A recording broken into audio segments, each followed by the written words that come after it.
অনেকগুলো প্রসঙ্গেই কথা বলবো। শিক্ষার্থীরা শিক্ষামন্ত্রীর বিরুদ্ধে আন্দোলনরত। তারপরে এদিকে জামায়াত নেতৃত্বে ১১ দলীয় জোট তারাও আন্দোলনের কথা বলছে।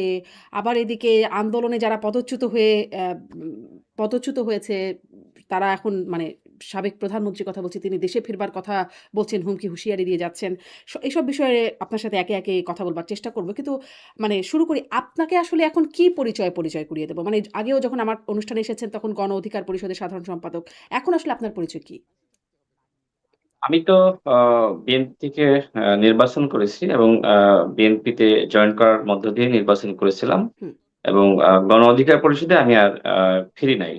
হুম। এখন বিএনপিতে থেকেই রাজনীতি করছি আর কি। হ্যাঁ, কিন্তু বিএনপি আপনি আমার নামেই আপনি আমাকে পরিচয় করিয়ে দিতে পারেন, কারণ হ্যাঁ, নামেই তো আমাকে মানুষ মোটামুটি নামই চিনে। চেনে। মানে তারপরেও আমরা বলার সময় একটা রাজনৈতিক পরিচয় দেই। আম আচ্ছা, এখন আপাতত শুধুই নাম। কোনো সমস্যা নেই। ঠিক আছে, রাশেদ খান। যেটি নিয়ে শুরু করব বলছিলাম যে শিক্ষামন্ত্রী পদত্যাগের দাবিতে যে আন্দোলন হচ্ছে, আপনারা আসলে শিক্ষার্থীদের আন্দোলন করে, দেখে এবং নেতৃত্ব দিয়ে এসেছেন। আপনাদের নেতৃত্বেই বড়, বড় আন্দোলনগুলো হয়েছে। ফলে এই আন্দোলনকে আপনি কিভাবে দেখেন সেটি আমি আপনার কাছে জানতে চাইব যে শিক্ষামন্ত্রী আ উম ফার্মের মুরগি বলেছেন শিক্ষার্থীদের। এজন্য শিক্ষার্থীরা স্লোগান দিচ্ছে, যেটি ৭১ এর আদলে জুলাই হয়েছিল। ৭১ এ ছিল তুমি কে আমি কে বাঙালি বাঙালি।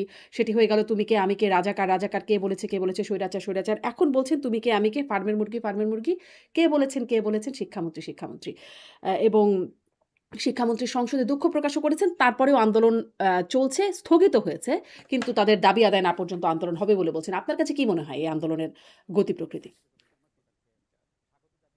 দেখেন, আজকে সকাল থেকে শিক্ষামন্ত্রীর পদত্যাগের দাবিতে যে আন্দোলন শুরু হয়েছিল, শুরুতে বেশ অল্প সংখ্যক শিক্ষার্থী তারা রাজপথে তাদের দাবি জানাচ্ছিল।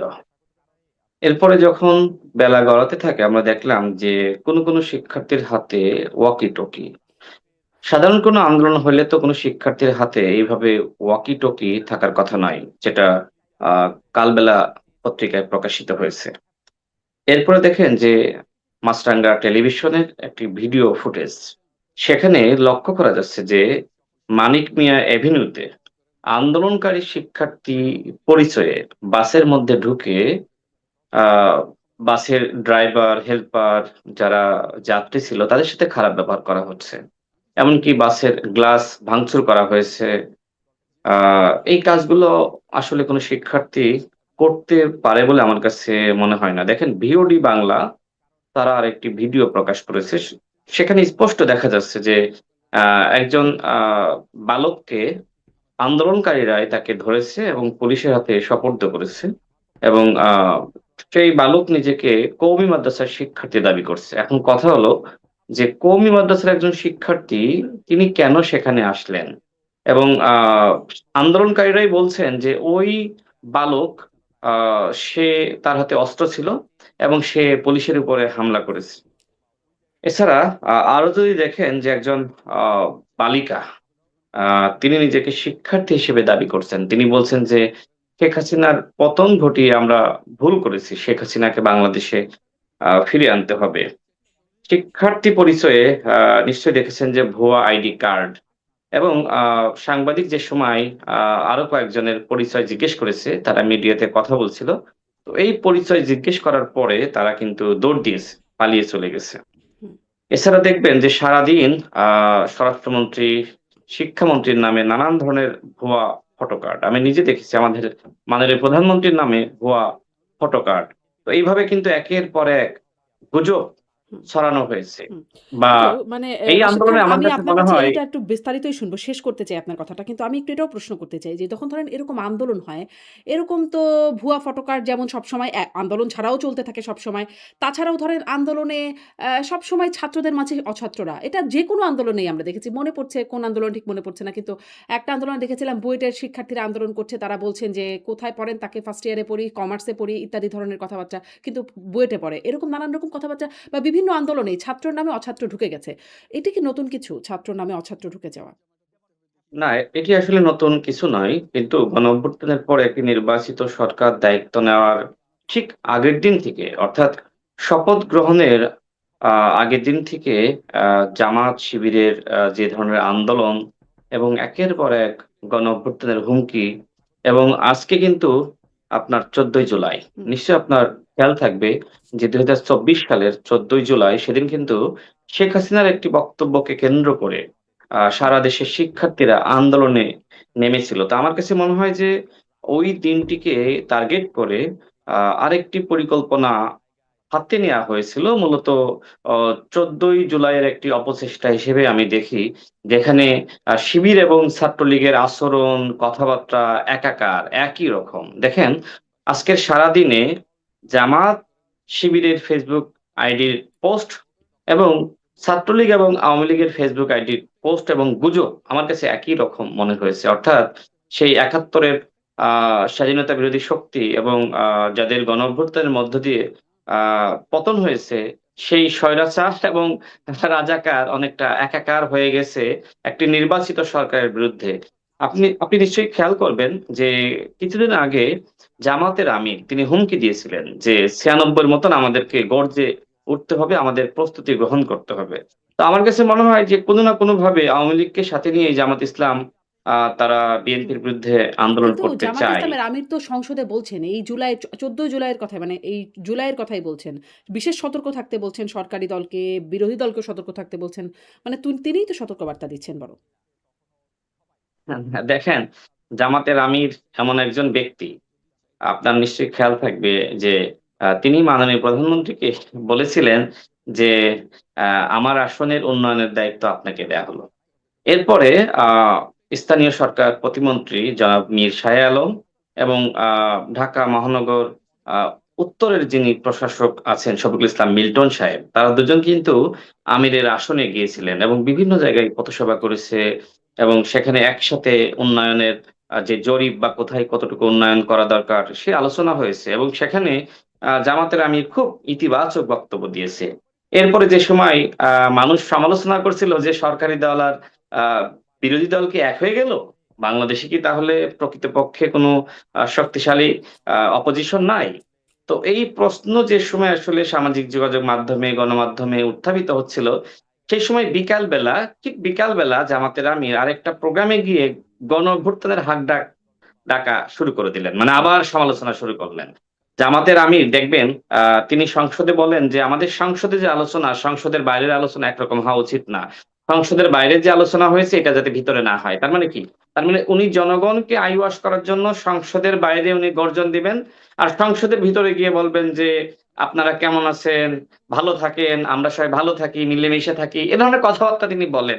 তো তার আসলে এই যে মানে ২ রকম চরিত্র এটা আমার কাছে খুবই অবাক লাগে। দেখেন এই ধরনের আ মানুষগুলোর মধ্যে অনেকটা মুনাফিকি চরিত্র থাকে। তো আমি যেহেতু জামাত শিবিরকে আমার কাছে মনে হয় যে তারা আসলে মুনাফিকি রাজনৈতিক দল।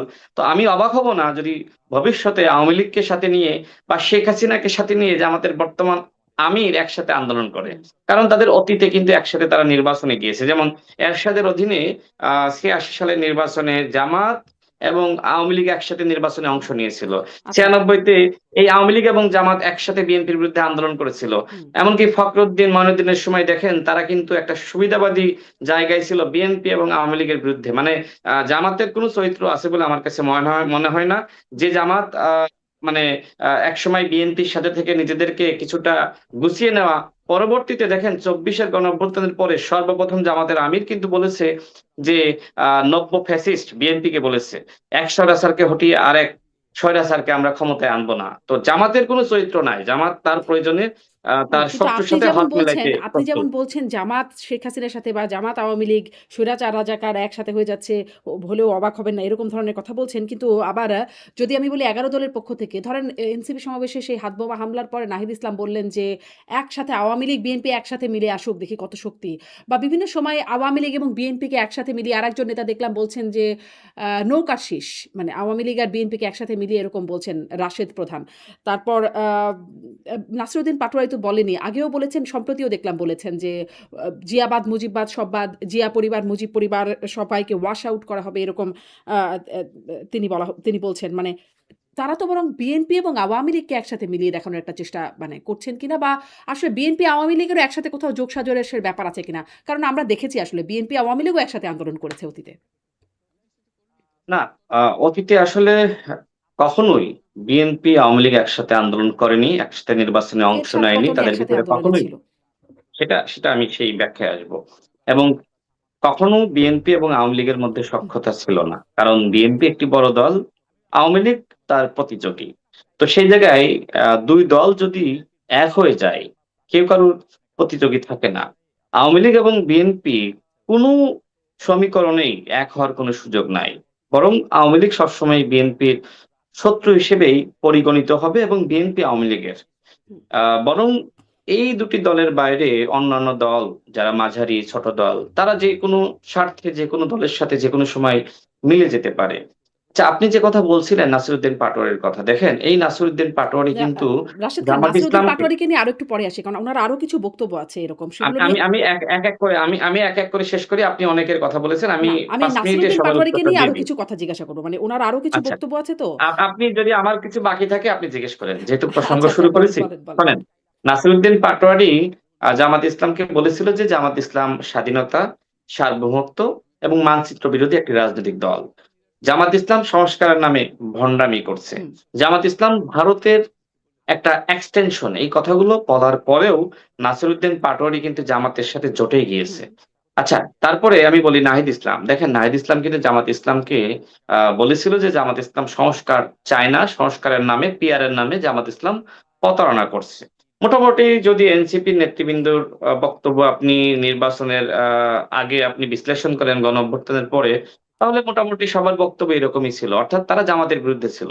নাহিদ ইসলাম নিজেই বলেছিল ৭১ এর দায় আছে, এরকম কোন দলের সাথে আমরা জোটে যাব না। হুম, তারপরেও কিন্তু এনসিপি সেই ৭১ এর দায় নিয়ে কিন্তু জামাত ইসলামের সাথে গেছে। হুম, তারপরে দেখেন জামাত ইসলাম আমার কাছে মনে হয়েছিল যে তারা এনসিপির বিরুদ্ধে অবস্থান নিয়েছে। কারণ তাদের প্ল্যান ছিল যে এনসিপি যদি জামাত ইসলামের সাথে যায় সেক্ষেত্রে আওয়ামী লীগের ভোটটা জামাত ইসলাম পাবে না। হুম। সুতরাং এনসিপি কে তারা সবসময় ওয়াশ আউট করার চেষ্টা করেছে। দেখবেন ছাত্র সংসদ নির্বাচনে এনসিপি ছাত্র সংগঠনকে যতভাবে ভিলিফাই করার দরকার সবই করেছে কিন্তু শুধুমাত্র জেতার জন্য।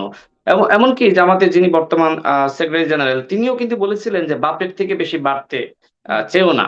তো কিন্তু তাদের ভিতরে অনেক ধরনের গোলযোগ আমরা দেখেছি। এমনকি এটা ফেসবুকে মাঠ পর্যায়ে আমরা দেখেছি তাদের ভিতরে বিতর্ক। কিন্তু তারপরেও তারা গোলযোগ আসলে আপনি শুধুমাত্র বলছেন, আবার ক্ষমতার বাপের থেকে স্বার্থে বেশি বেরো না, এই কথার মধ্যে এটাও তো প্রমাণ হয় যে কেউ একজন এই কোনো একটা দল আসলে বাপ। না, সেই বাপ তো অবশ্যই জামাত ইসলাম। এজন্য মা মানে মানে যে দল নেতৃত্ব দেয় জোটের, তাকেই তো সাধারণত আপনার মাদার পার্টি বা ফাদার পার্টি বলে। তো ১১ দলীয় জোটের তো আসলে বাপ জামাত ইসলাম এবং জামাত ইসলাম আপনার ফাদার পার্টি বা মাদার পার্টি। হুম, যদি আপনি বাংলায় এটাকে ডাকেন একটু খারাপ শুনতে লাগে।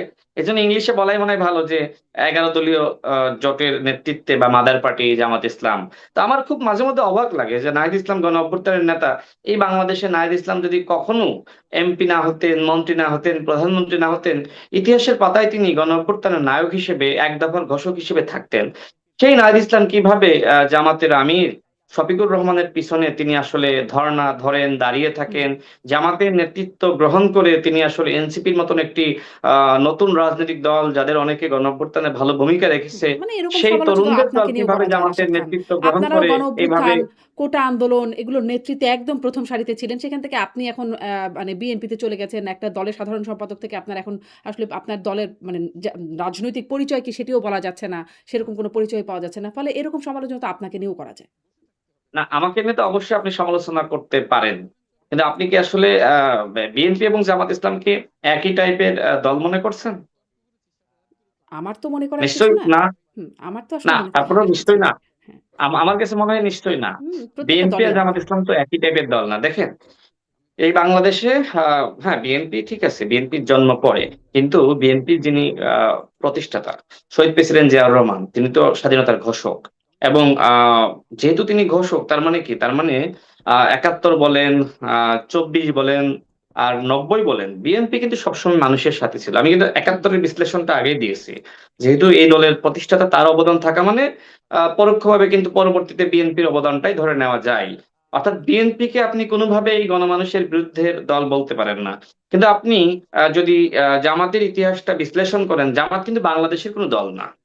জামাতের উৎপত্তি কিন্তু পাকিস্তানে, এবং ২০০৮ সাল পর্যন্ত জামাত ইসলাম বাংলাদেশ শাখা নামে কিন্তু পরিচিত ছিল। নিবন্ধন পাওয়ার স্বার্থে কিন্তু পরবর্তীতে তারা বাংলাদেশ নামটা আগে এনেছে। বাংলাদেশ নামটা আগে আনলেই এটা বাংলাদেশের কোনো দল হয়ে যায় না। এমনকি কিন্তু দেখেন রাশেদ খান, যে এই জামাত ইসলামের সমালোচনাটা শাখা কিন্তু আর যেই করুক না কেন, বিএনপি বা বিএনপির কোনো নেতার কর্মীর মুখে তো মানায় না। কারণ তারা তার আগেই না। আসলে বিএনপি জামাতের সাথে জোট করে মন্ত্রী বানিয়ে একবারে মানে একাকার অবস্থায় ছিল। ফলে আচ্ছা, আপনার এখনো সেই আপনার আপনার সমালোচনা কি আর মানে চলে? আচ্ছা, চলে কি না চলে আমি ব্যাখ্যা দিয়ে বোঝাবো। তারপরে দেখেন জামাত ইসলামের শাখা কিন্তু আপনার ভারতেও রয়েছে। তার মানে কি তারা ভারতের সাথেও যেমন তাদের সম্পর্ক রয়েছে, পাকিস্তানের সাথে সম্পর্ক রয়েছে।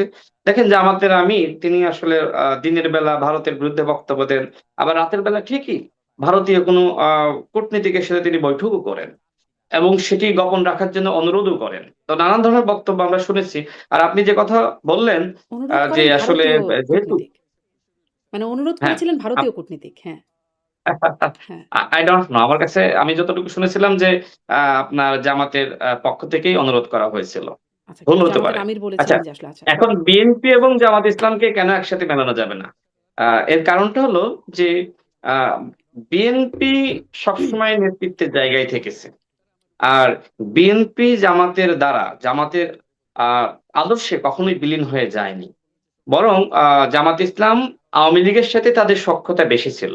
এই যে ১৬ বছর দেখবেন যে জামাতের অনেক নেতৃবৃন্দ এখনো যে এমপি যারা হয়েছে, যারা নারী আসনে মানে সংরক্ষিত নারী এমপি হয়েছে, তাদেরকে কিন্তু আমরা ওই অর্থে দেখি নাই। এলাকায় খোঁজ নিয়ে দেখবেন যে তারা কিন্তু আওয়ামী লীগের সাথে মোটামুটি মিলেমিশেই ছিল। এবং অনেকে আওয়ামী লীগের নেতা হয়ে গিয়েছিল। হুম, যেমন আমির হামজা। আমির হামজা কিন্তু সে যে সময় ওয়াজ করত সে বলত যে আ আমার ১৪ গোষ্ঠী আওয়ামী লীগ। হুম। এই এবং কথা নুরুল হক জননেত্রী নূর আপনার শেখ সাবেক হাসিনার সভাপতি তিনিও বলেছেন যে তার বাবা আওয়ামী লীগ, শেখ হাসিনাকে মায়ের মতো লাগছে। তিনি নিজেও ছাত্রলীগ করতেন, ছাত্রলীগের পথধারী ছিলেন। তিনি সেটা প্রমাণ করার চেষ্টা করেছিলেন। মানে তিনিও তো ছিলেন এবং শুধুমাত্র তিনিই না, এই যে বৈষম্য বিরোধী আন্দোলন যখন হয়েছে তখনও বঙ্গবন্ধুর বাংলায় বৈষম্যের ঠাঁই নেই। মানে সবাই বঙ্গবন্ধু আওয়ামী লীগই ছিল। ফলে এই অভিযোগ আর একজনের বিরুদ্ধে বা ২ জনের বিরুদ্ধে দিয়ে কি লাভ? আচ্ছা, আমি নুরুল হক নূরের প্রসঙ্গে আসবো। তার আগে আমির হামজার বিষয়ে বলছিলাম সেটি শেষ করি। হুম, তো আমির হামজা যে কথা তিনি বলেছিলেন যে, "জননেত্রী শেখ হাসিনার নীতি যিনি বাস্তবায়ন করবেন না, তিনি আসলে জাহান্নামে যাবেন।" হুম, তো দেখেন এরকম যারা আওয়ামী লীগের সাথে যাদের ঘনিষ্ঠতা, যারা আওয়ামী লীগ হয়ে থাকার চেষ্টা করেছে তাদেরকে কিন্তু নমিনেশন দিয়েছে। তো আপনি নুরুল হক নূরের যে বিষয়টি বললেন দেখেন, আ নুরুল হক নূরের বাবা আ তিনি একজন শ্রমিক ছিলেন। মানে আমি যতটুকু জানি রাজনীতি করতেন। ঠিক আমার বাবা একজন শ্রমিক ছিলেন। এবং ঢাকা বিশ্ববিদ্যালয়ে যারা পড়াশোনা করে তাদের অধিকাংশই কিন্তু এরকম নিম্ন মধ্যবিত্ত ঘর থেকে কিন্তু আসা। এটা আসলে আমাদের জন্য গর্বের বিষয়। আপনার নিশ্চয়ই খেয়াল থাকবে যে সময় আমি ২০১৮ সালে অ্যারেস্ট হয়েছিলাম, আমি পরবর্তীতে দেখেছি যে আমাকে নিয়ে টক শোতে অনেক আলোচনা হয়েছে। আপনিও প্রশ্ন করেছেন। সুতরাং আপনার চোখের সামনেই তো আসলে আমাদের আন্দোলন সংগ্রাম হুম, বেড়ে ওঠা। এবং নুরুল হক নূর কিভাবে আসলে তিনি ছাত্রলীগের নেতা ছিলেন, কিভাবে সেই ছাত্রলীগের আ সেই পদত্যাগ করে কিভাবে কোটা আন্দোলনের নেতা হয়ে উঠলেন। এরপরে তিনি আসলে আমরা তো ২০১৯ সাল পর্যন্ত মোটামুটি সামাজিক নেতৃত্বের জায়গায় ছিলাম। কোন ছাত্র রাজনীতি বলেন, জাতীয় রাজনীতি বলেন, কোন দলের কঠোর সমালোচনা বলেন, এগুলো কিন্তু আমরা করি নাই। তো ডাকসু নির্বাচনের পরে আমাদের কাছে মনে হয়েছিল যে আমরা রাজনীতি করা উচিত। এরপরে আমরা কিন্তু আ আনুষ্ঠানিকভাবে ছাত্র সংগঠনের আমরা ঘোষণা দিই, ছাত্র রাজনীতি শুরু করি। তার আগ পর্যন্ত কিন্তু সকল দলের সাথেই মোটামুটি যোগাযোগ, সম্পর্ক কারো না কারো হয়তো থাকলেও থাকতে পারে। এইটাকে সামাজিক জায়গা থেকে কিন্তু এটাকে আসলে কোনো আ রাজনৈতিক মেরুকরণে আসলে ফেলানো যায় না। তো নুরুল হক নূর যে সময় শেখ হাসিনার বিরুদ্ধে লড়াই শুরু করেছে, তারপরে আসলে কখনো আসলে তিনি শেখ হাসিনাকে মা ডেকেছেন কিনা? হুম, তারপরে তিনি কখনো আওয়ামী লীগের পক্ষে অবস্থান নিয়েছেন কিনা? বরং আওয়ামী লীগকে আ জালিম দল, মুনাফিক দল নানান কথাবার্তা বলে হুম, নুরুল হক নূরকে আদালতে পর্যন্ত তাকে নেওয়া হুম, হয়েছিল। এই জুলাইয়ের সময় ২০২৪ এর জুলাইয়ের সময়। বাংলাদেশে যদি আপনি আমাকে প্রশ্ন করেন যে বাংলাদেশে আ আপনার দৃষ্টিতে সমসাময়িক সময়ে সবথেকে সাহসী ছাত্রনেতা বা তরুণ নেতা কে ছিল? আমি অবশ্যই নুরুল হক নূরের নাম বলব। এর কারণটা হলো জুলাই গণঅভ্যুত্থানে একমাত্র নেতা তরুণ নেতৃত্ব নুরুল হক নূর পুলিশের হাতে গ্রেপ্তার ছিলেন। তার হাতে হ্যান্ডকাপ পরানো ছিল। হুম, এরপরে তিনি বলেছিলেন যে, "শেখ হাসিনা ৯০% পতন হয়ে গেছে, ১০% ধাক্কা দাও।" হুম, আচ্ছা, এই ঘোষণা দেওয়ার পরে জুলাই গণঅভ্যুত্থান চলাকালীন সময়ে ২ আগস্ট নুরুল হক নূরকে কি তার অতীত ছাত্রলীগের রাজনীতি, শেখ হাসিনাকে মা ডাকা, হুম। ওই ফ্রেমে কি আসলে তাকে ফেলানো যায়? না, যারা না, নুরুল আমরা হক নূরের জুলাই উত্থানকে আন্দোলনের সময় আপনি যেটা বলছেন সেটা দেখেছি আমরা। তাকে সেই বিষয়গুলো আসলে ক্যামেরার সামনেই ঘটেছে। মানে আমির হামজা আবার জামাতের যাদের কথা বলছেন তারাও তো একসময় বলেছেন, ও জুলাই অভ্যুত্থানের সময় তো তারা আর বলেন নাই। মানে না, তারাও তো এই জুলাই ডিফেন্সটা অভ্যুত্থানের সময় নিতেই তো পারেন। তাদেরকে আমরা রাজপথে দেখি নাই। জুলাই গণঅভ্যুত্থানের সময় তো আমির হামজা বলেন, ওই যে জামাতের গুপ্ত ছিলেন অধিকাংশ হয়তো নাকি? এমপি। হ্যাঁ? তারা হয়তো গুপ্ত জি আপা। অবস্থায় ছিলেন, গুপ্ত কৌশলে নেমেছিলেন। না, কোন কৌশলে ছিল সেটা তো আমি জানব না।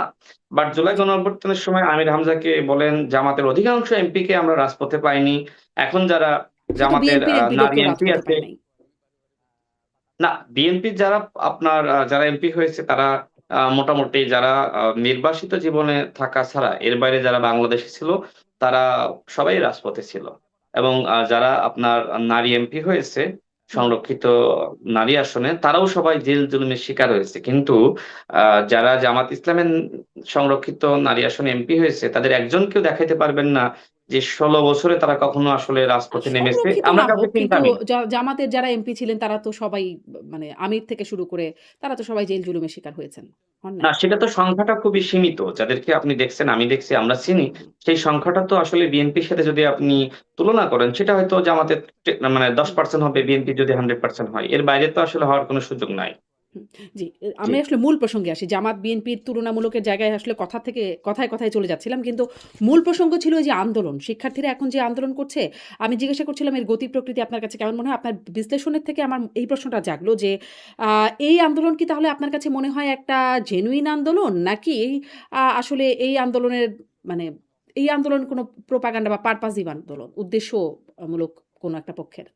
দেখেন, শিক্ষামন্ত্রীর যে হুম, বক্তব্য, আ আ সম্ভবত সিটি কলেজের একজন নারী শিক্ষার্থী, পরীক্ষার্থী, তিনি শিক্ষামন্ত্রীকে ফোন দিয়েছিলেন এবং ফোনে আসলে সমস্যার কথা জানাচ্ছেন।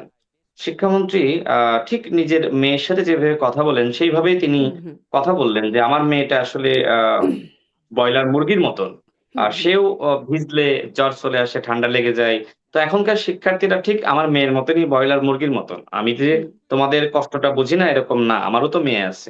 ঠিক এইভাবে তিনি আসলে শব্দ চয়নগুলো করছিলেন। মানে কি, একজন বাবা তার সন্তানকে আদর করে যে ভাষায় কথা বলে ওই ভাষায় কথা বলছিলেন। কিন্তু যেটি হলো যে সামাজিক যোগাযোগ মাধ্যমে তার অল্প বক্তব্য কাট করে ছেড়ে দিল ওই সি মানে সিটি কলেজের যিনি নারী শিক্ষার্থী। তো আমার কাছে মনে হয়েছে যে শিক্ষামন্ত্রীর যে অপরাধ বা ভুল সেটি হলো যে একজন শিক্ষার্থীর ফোনটা তিনি রিসিভ করেছেন এবং তার সাথে তিনি বেশ নিজের মেয়ের মতন করেই কথা বলেছেন। এইটা তার বড় একটি ভুল। তো যাই হোক, তার সেই বক্তব্যকে কেন্দ্র করে সাধারণ শিক্ষার্থীদেরকে উস্কানো, তো আমি যতটুকু আমার কাছে আমার অবজারভেশন এ মনে হয়েছে যে যেহেতু শিবির আসলে কোচিং সেন্টার পরিচালনা করে, তো আ আসলে বিএনপির বিরুদ্ধে যেহেতু সবসময় তারা আ মানে জুলাই জাতীয় সনদ নিয়ে, গণভোট নিয়ে তারা উস্কানোর চেষ্টা করছে। কিন্তু মানুষ কিন্তু আসলে উস্কাচ্ছে না। তো আজকে এই যে শিক্ষামন্ত্রীর একটি বক্তব্য সেটিকে কেন্দ্র করে আমার কাছে মনে হয় শিবিরের কোচিং সেন্টারে যে সকল শিক্ষার্থীরা প্রাইভেট পড়ে তাদের একটি অংশকে উস্কানো, এছাড়া ওই যে ওই অডিও সামাজিক যোগাযোগ মাধ্যমে ছেড়ে দেওয়া গুপ্ত কায়দায় নানানভাবে আসলে একটি পরিবেশ তৈরি করা হয়েছিল বলে আমার কাছে মনে হয়েছে। কারণ আমি দেখেছি যে এই ঘটনাকে কেন্দ্র করে শিবিরের নগ্ন উল্লাস, এই ঘটনাকে কেন্দ্র করে আবার ছাত্রলীগের উল্লাসও দেখেছি। যে কারণে আমি বলছিলাম যে শিক্ষামন্ত্রীর পদত্যাগের দাবিতে যেমনিভাবে সোচ্চার ছিল ছাত্রলীগ, সেমনিভাবে সোচ্চার ছিল আসলে শিবির। মানে ২ টা ছাত্র সংগঠন, একটা নিষিদ্ধ আরেকটা এখন রাজনীতি করছে, অতীতে নিষিদ্ধ ছিল।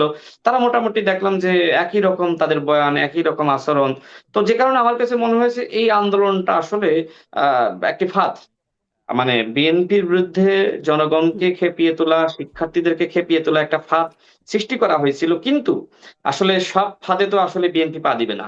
আজকে আমাদের মাননীয় শিক্ষামন্ত্রী তিনি দুঃখ প্রকাশ করেছেন এবং সামাজিক যোগাযোগ মাধ্যমে আমরাও সারাদিন সোচ্চার ছিলাম কোথায় কি ঘটছে। যেমন আমি আগেই বলেছি যে একজন সাধারণ শিক্ষার্থী তিনি তো ওয়াকি-টকি ব্যবহার করতে পারেন না। এরকম ওয়াকি-টকি আর কতজন ব্যবহার করছিল? সাধারণ শিক্ষার্থীরা তো বাসে হামলা করতে পারে না, তাই না? সাধারণ শিক্ষার্থীরা তো আসলে ভুয়া আ কার্ড নিয়ে, আইডি কার্ড নিয়ে তো আন্দোলনে যুক্ত হইতে পারে না। নানান ধরনের ঘটনা কিন্তু আজকে ঘটেছে। তো আমার কাছে মনে হয়েছে এই আন্দোলনের পিছনে হ্যাঁ, সাধারণ শিক্ষার্থীরা হয়তো তারা এক ধরনের ক্ষোভ থেকে রাগ থেকে নেমেছি, কিন্তু এর পিছন থেকে আসলে এক ধরনের উস্কানি দেওয়া, মানে মোবিলাইজ করা নানান ধরনের ঘটনা মানে এই ঘটেছে। পেছন বাট থেকে উস্কানি দেওয়া বা মোবিলাইজ করাটা কোন আন্দোলনে থাকে না রাশেদ খান? মানে ধরেন সড়ক আন্দোলনেও আমরা তখনও কিছু ফোনালাপ শুনেছি পেছন থেকে উস্কানি দেওয়ার বিষয়টা ছিল। বা ধরেন এই যে কোটা আন্দোলন সেখানেও পেছন থেকে আসলে অনেকে কাজ করেছে। পরবর্তীতে বলছে আমরা ছিলাম, আমরা ছিলাম। কিন্তু তখন তো মনে হচ্ছিল শুধুই মাত্র শিক্ষার্থীদের আন্দোলন। আ বা আচ্ছা, হ্যাঁ, তো পেছন থেকে কেউ না কেউ তো কাজ করে রাজনৈতিক দলগুলো সবসময়। এই বিশ্লেষণটা আমি আপনাকে দিব। হুম, আপনি হয়তো ২০১৮ সালের কোটা সংস্কার আন্দোলনের কথা বলছেন। দেখেন, আমরা যে সময় কোটা সংস্কার আন্দোলন করি, আমরা মোটামুটি ৩ মাস আমরা খুব শান্তিপূর্ণভাবে আন্দোলন করেছি, এবং এইটা সত্য যে বাংলাদেশে ২০১৮ সালের কোটা সংস্কার আন্দোলন, ২৪ সালের কোটা সংস্কার আন্দোলন, এর স্লোগানটাই ছিল বঙ্গবন্ধুর বাংলায় বৈষম্যের ঠাঁই নাই। হুম, ১৮ সালের বাস্তবতা একরকম ছিল, ২৪ সালের বাস্তবতা ভিন্ন রকম থাকলেও শিক্ষার্থীরা কৌশলের অংশ হিসেবেই কিন্তু এই স্লোগানটাকে সামনে আনে, এবং এই স্লোগান দিয়েই আন্দোলনটা শুরু হয়। তো ১৮ সালে আমরা যে আন্দোলনটা করেছি, শিক্ষার্থীরা স্বতঃস্ফূর্তভাবে সেই আন্দোলনে অংশ নিয়েছে, এবং আমাদের আন্দোলনটা সফল হয়েছিল।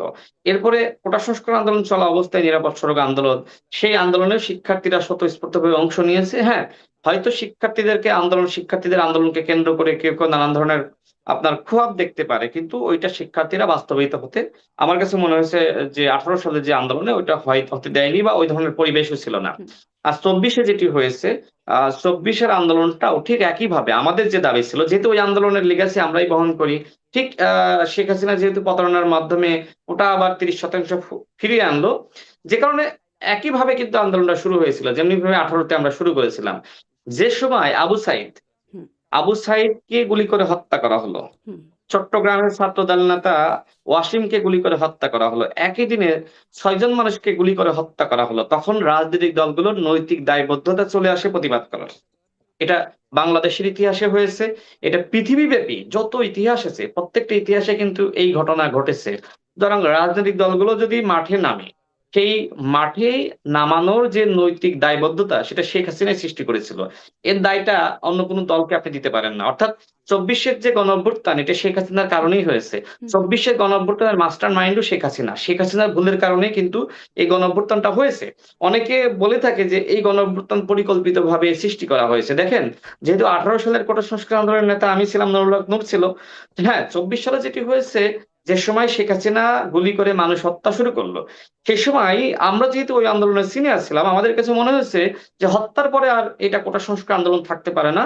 এটা আসলে গণমুক্তির একটা আন্দোলনের দিকে আমাদেরকে যেতে হবে। সেই প্রস্তুতি সবাই মিলে নেওয়া হয়েছিল। সেটার সাথে রাজনৈতিক সমীকরণ বলেন, সেটার সাথে ছাত্র জনতার সমীকরণ বলেন, সমন্বিতভাবেই কিন্তু ২৪ এর গণঅভ্যুত্থানটা হয়েছে। বাট গণঅভ্যুত্থানকে আপনি ২ টা ভাগে ভাগ করেন। একটা অংশ কিন্তু কোটা সংস্কার আন্দোলন। যখন শেখ হাসিনা ১৬ জুলাই থেকে গুলি চালিয়ে মানুষ হত্যা শুরু করলো, ১৬ জুলাই থেকে এটাকে গণঅভ্যুত্থানের রূপদান আ হয়েছে, এবং এই রূপদানের ক্ষেত্রে সবথেকে বড় ভূমিকা রেখেছে শেখ হাসিনা নিজেই।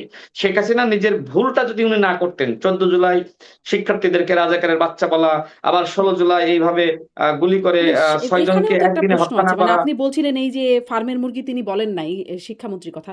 মানে শেখ হাসিনাও কি শিক্ষার্থীদেরকে রাজাকারের বাচ্চা বলেছিলেন? মানে তার কথাটা তো আসলে সেখানেও কি কোনো মানে বিষয় ছিল কিনা যে উস্কানির বিষয় ছিল কিনা? কারণ বক্তব্যটা তো খুব মানে তারাও এখনো সেটার পক্ষে যেটা বলেন সেটা হচ্ছে যে যদি আমি যেহেতু তাদের এখানে কেউ নাই আমি যদি বলি যে আ উম মুক্তিযোদ্ধার নাতিপুতিরা কোটা পাবে না তো কে পাবে? রাজাকারের নাতিপুতিরা? এই ছিল তার বক্তব্যের অংশ। একটা প্রশ্নের প্রেক্ষিতে তিনি এমনটা বলেছিলেন। তারপরেই তো এই স্লোগান উঠল, "তুমি কে, আমি কে, রাজাকার, রাজাকার।" তাই না? হ্যাঁ, মানে তিনি কি আসলে যদি আপনি রাজাকারের শেখ বাচ্চা হাসিনার বলেছিলেন বা রাজাকারের নাতিপুতি শিক্ষার্থীদেরকে বললেন? আচ্ছা, দেখেন, শিক্ষার্থীদের স্লোগানটা কি ছিল? "তুমি কে, আমি কে, রাজাকার, রাজাকার।" আর শেখ হাসিনা কি বলল? যে ওটা কি আ মুক্তিযোদ্ধার সন্তানরা পাবে, নাকি নাতিপুতিরা পাবে না তো কি রাজাকারের রাজাকারের নাতিপুতিরা পাবে? রাজাকারের নাতিপুতিরা পাবে, তাই না? হুম, হুম। তার মানে কি, যারা আন্দোলন করছিল তাদেরকে রাজাকারের নাতিপুতি বলল? তাই কি মানে বলল? পরোক্ষভাবে। তাই কি বলল? হ্যাঁ, কারণ কি? মানে কিন আমি এই বিষয়টা একটু বোঝার চেষ্টা করি এভাবে। ধরেন একদম জাস্ট কথার মানে তর্কের খাতিরে তর্কও যদি চালাই আপনার সাথে, একটু বোঝার খাতিরে। আ আপনি যেহেতু মানে এই জায়গাটা ভালো বিশ্লেষণ করতে পারবেন বলে আমি বোধ করি। যে মানে রাজাকারের নাতিপুতিরাও তো কোটা চায় নাই। কেউই তো আসলে কোটা চাচ্ছে না। কোটার বিরুদ্ধেই তো আন্দোলন হচ্ছে। ফলে মুক্তিযোদ্ধার নাতিপুতিরা পাবে না তো কি রাজাকারের নাতিপুতিরা পাবে? এই কথাটাকে তো আমার খুবই অপ্রাসঙ্গিক এবং বিদ্বেষপূর্ণ একটা বক্তব্য বলে মনে হচ্ছে। মানে কিন্তু এখানে মানে শিক্ষার্থীদেরকে রাজাকারের নাতিপুতি বলা হলো কোথায়? তারা তো আসলে কোটাই আচ্ছা, চাচ্ছে না। শোনেন, শেখ হাসিনা যে সময় বক্তব্য দিয়েছে হুম, এবং যে প্রশ্নের প্রেক্ষিতে বক্তব্য দিয়েছে, ওই সময় আন্দোলন ব্যাপকভাবে রাজপথে ছিল হুম, এবং যে দুজন সাংবাদিক প্রশ্ন করেছিল তাদের প্রশ্নও কিন্তু ওই আন্দোলনকে কেন্দ্র করেই ছিল একদম। এবং শেখ হাসিনার উত্তরও ছিল ওই আন্দোলনকারীদেরকে কেন্দ্র করেই। সুতরাং শেখ হাসিনা শিক্ষার্থীদেরকেই আহ রাজাকার, সেটা সে বুঝে বলুক না বুঝে বলুক বা ওই সাংবাদিকের উস্কানিতে ফাঁদে পা দিয়ে বলুক, যে ঘটনায় ঘটুক না কেন এটা ঘটেছে। হুম, শেখ হাসিনা শিক্ষার্থীদেরকে রাজাকার বলেছে। আর আপনি যে কথা বললেন শিক্ষামন্ত্রীর কথা, শিক্ষামন্ত্রী তার নিজের মেয়েকে বলেছে এবং এটা কিন্তু একজন বাবা হিসেবে মেয়েকে আদর করে বলা হুম। যে খুব তুমি তো ফার্মের মুরগির হ্যাঁ, মতন হ্যাঁ। হয়ে গেছো, আমি আমি এটা কথায় বলছি না, কথায় অসুস্থ হও। শিক্ষামন্ত্রী বলছেন। মানে আমি বলছি এখানে আপনি বলছেন উস্কানি দেখছেন। আপনি দেখছেন উস্কানি, যে উস্কানি দিয়ে কেউ একজন এই অংশটুকুকে নিয়ে এভাবে করে বানাচ্ছে। সেইখানে আমি প্রশ্ন করছিলাম। শিক্ষামন্ত্রীর ইনটেনশন এর না জায়গায় প্রশ্ন শোনেন, করছি না। এই যে এখন এখন আমরা জামাত ইসলাম আহ তারাও তো আসলে গণঅভ্যুত্থানে ভূমিকা রেখেছে, সেটি কম হোক বড় হোক নিশ্চয়ই। ছোট হোক ভূমিকা রেখেছে এবং তাদেরকে শেখ হাসিনা নিষিদ্ধ করেছিল, 16 বছর তারাও মজলুম ছিল, এটা তো বাস্তব, তাই না? হুম, তো জামাত ইসলাম মজলুম হলে 71-এর জুলুমটা আসলে মাফ হয়ে যায় না। আমার কথা কি আপনি বুঝতে হুম, পেরেছেন? যে 16 বছর জামাত ইসলাম মজলুমের শিকার হলেও 71-এ দল হিসেবে জামাত ইসলামের যে ভুল, সেই দল হিসেবে যে জুলুম করেছিল এই জুলুমটা কিন্তু মাফ হয়ে যায় না। তো সেজন্য যেহেতু এখন জামাত ইসলাম এখন বিএনপির গন্তব্য একদিকে, এখন জামাত ইসলামের গন্তব্য ভিন্ন দিকে। হুম, যে সময় আপনি আমাকে ইট মারবেন আমি তো আপনাকে পাটকেল মারবই। এখন তো আসলে যারা জামাত এবং শিবিরের রাজনীতি করছে স্বাভাবিকভাবে তাদেরকেও তো রাজাকার নন, তাই না? হুম। কিন্তু যেহেতু ওই দলটা, ওই দলের লেগাসি, ওই নামটা এখনো পর্যন্ত তারা বহন করছেন, তার মানে কি? তার মানে তারা আসলে সেই 71-এর যে আপনার একটা নেতিবাচক লিগাসি এটা এখনো পর্যন্ত তারা টেনে নিয়ে যাচ্ছে। নিশ্চয় আপনার খেয়াল আছে যে শিবিরের বর্তমান যিনি সভাপতি তিনি পাকিস্তানে গিয়েছিলেন এবং পাকিস্তানে যে আপনার জামাতের যে ছাত্র সংগঠন সেই ছাত্র সংগঠনের নেতারা তারা বাংলাদেশের যে শিবিরের সভাপতি তার সাথে একটা ভিডিও তারা ফেসবুকে প্রকাশ করেছিল। সেখানে মুক্তিযোদ্ধাদেরকে গাদ্দার বলা হচ্ছে, তাই না? মানে অপরাধী হুম, হিসেবে মুক্তিযোদ্ধাদেরকে বলা হচ্ছে যে এরা সন্ত্রাসী, আর আলবদর হিসেবে শিবির এবং জামাতকে চিহ্নিত করা হচ্ছে এরা ছিল দেশপ্রেমিক। তো এইটার কি কোনো প্রতিবাদ জামাত ইসলাম বা শিবিরের পক্ষ থেকে জানানো হয়েছে? জানানো হয়নি। এবং আমার কাছে মনে হয় যে ভিতরে ভিতরে জামাত ইসলাম এবং শিবির আলবদর হিসেবে নিজেদেরকে তারা এক ধরনের গর্ববোধ করে, মানে যে আমরা যে আলবদর ছিলাম। এবং ওই সময় কিছুদিন আগে আমি জামাতের একজন খুবই বুদ্ধিমান নারী এমপি মার্দিয়া মমতাজের বক্তব্য শুনছিলাম, একটা পডকাস্টে তিনি বক্তব্য দিয়েছিলেন। তিনি বলছেন যে ওই সময় জামাত ইসলামের রাজনৈতিক সিদ্ধান্ত ছিল এক ধরনের পাকিস্তান ছিল আসলে তাদের কাছে এক ধরনের ইমোশনের নাম। নিশ্চয়ই এই বক্তব্য আপনি শুনেছেন। হুম। আচ্ছা, যে সময় আসলে দেশভাগ হয় ওই সময় কি আসলে জামাত ইসলাম পাকিস্তান চেয়েছিল? ওই সময় কিন্তু তারা অখণ্ড ভারত চেয়েছিল। অর্থাৎ তিনি যে বললেন যে ইমোশনের নাম ছিল পাকিস্তান, এটা ভুয়া। এই তথ্য সঠিক নয়। মানে জামাত ইসলাম সবসময় আমার কাছে মনে হয়েছে মানে যদি ইমোশনের নাম ছিল ইতিহাসটা পাকিস্তান। এটা তো বিশ্লেষণ তার করি। আগের কথা। মানে দেশভাগটা তো ইমোশনের আগের কথা। তাই না? তখনও তো আসলে না, পাকিস্তান ইমোশনের নাম হয়ে ওঠে নাই। পরবর্তীতে সেটা হয়েছে। তো আমি বলছি যে দেশভাগের সময়ও তারা যে পাকিস্তান আলাদা হোক হুম, সেটাও তারা চায়নি, জামাত হুম, ইসলাম চায়নি। হুম। তো যেহেতু দেশভাগের সময় পাকিস্তান আলাদা হোক জামাত ইসলাম চায়নি, তো সেক্ষেত্রে কিভাবে পাকিস্তান জামাত ইসলামের জন্য ইমোশনের নাম হয়? কিভাবে? সেই প্রশ্ন কিন্তু মার্জিয়া মমতাজকে করা যায়। আমি জানি না সেই উপস্থাপিকা কেন আসলে সেই প্রশ্ন তিনি আসলে করতে আ ভুলে গেলেন। তো আমার কাছে মনে হয়েছে জামাত ইসলাম তারা সবসময় মানে শাসক গোষ্ঠীর তারা আসলে লেসপন্সার হিসেবেই থাকতে চায়। শাসক গোষ্ঠীর সুবিধাবাদী, সুবিধাভোগী হিসেবেই থাকতে হুম, চায়। যেটা ভারতের ওই সময় ভারত ভাগ না যাতে হয় এজন্য ব্রিটিশদের গোলামি করেছে জামাত ইসলাম। এরপরে আপনার পাকিস্তানিদের গোলামি করেছে। এরপরে যে সময় স্বৈরশাসক এরশাদের গোলামি করেছে। ফখরুদ্দিন মঈনুদ্দিনের গোলামি করেছে। তো জামাত ইসলামের যদি ইতিহাসটা আপনি ঘাটেন, জামাতের ইতিহাসটাই হলো গোলামীর ইতিহাস। জামাতের ইতিহাসটাই হলো মীর জাফরের ইতিহাস। হুম, সুতরাং জামাত ইসলামের সাথে বিএনপিকে কোনোভাবেই মেলানোর হুম, হুম। সুযোগ নাই। না, সেই জামাতের মেলানোর আদর্শ আর প্রচেষ্টা চলছে না। বিএনপির আদর্শ সম্পূর্ণ ভিন্ন। জামাতের কারো সাথে যখন আলোচনা হবে তখন নিশ্চয়ই আপনি অভিযোগগুলো করবেন জামাত ইসলামের বিরুদ্ধে। কিন্তু আপনি এই যে বলছিলেন যে জামাত আর এখন ভিন্ন পথ ভিন্ন হয়ে গেছে। এই একটা কি খুব সুবর্ণ সুযোগ? কারণ শেখ হাসিনা বলছেন তিনি ফিরবেন এবং ধরেন আগে যেমন শুনেছি চট করে ঢুকে পড়বেন, মাথা উঁচু করে ফিরবেন, এ বছরই ফিরবেন। এখন একদম সুনির্দিষ্টভাবে বলছেন, আন্তর্জাতিক গণমাধ্যমে সাক্ষাৎকার দিয়ে তিনি বলছেন ডিসেম্বরে তিনি ফিরবেন। মানে মানে এই যে ২ পথ, আজ দুজনের দুটি পথ দুদিকে বেঁকে গেছে এরকম গান আছে সেরকম জামাত বিএনপির ২ টি পথ বেঁকে গেছে দুদিকে। এই সময় কি তাদের জন্য সুবর্ণ সুযোগ? মানে কি কারণে ঠিক আপনার কাছেও জিজ্ঞাসা এটা যে কি কারণে মনে হচ্ছে ডিসেম্বরেই আসলে ফেরার জন্য ভালো সুযোগ শেখ হাসিনা বলছেন ফিরবেন? আমি শোনেন, আমি অনেকগুলো আওয়ামীপন্থী বুদ্ধিজীবী, সাংবাদিক তাদেরকে টক শোতে দেখি, ইউটিউব চ্যানেলে দেখি, ফেসবুক চ্যানেলে দেখি যে তারা বলছে যে ডিসেম্বরেই শেখ হাসিনা ফিরবে। হুম। মানে এক ধরনের নেগেটিভ সৃষ্টি করা যে শেখ না এটা হাসিনা তো শেখ শেখের হাসিনা আসলে বেটি আইতাছে। রয়টার্সে বলেছেন। মানে বলেছেন তো ন্যারেটিভ কেন না, করছেন আমি আমি এগুলো? আমি আমি আমি আসবো, আপনার বিশ্লেষণে আসবো। মানে একটা নেগেটিভ সারা বাংলাদেশে সৃষ্টি করা যে শেখের বেটি আইতাছে। হুম, মানে কি? মানে ২৪-এর গণঅভ্যুত্থানের পরে আওয়ামী লীগ, ছাত্রলীগকে হারিকেন দিয়েও ওইভাবে প্রকাশ্যে পাওয়া হুম, যাচ্ছে না। মাঝে হুম, মধ্যে তারা মাস্ক পরে তারা মোটামুটি কিছু গুপ্ত মিছিল তারা করতেছে। বাট এই সংখ্যাটা খুব কম।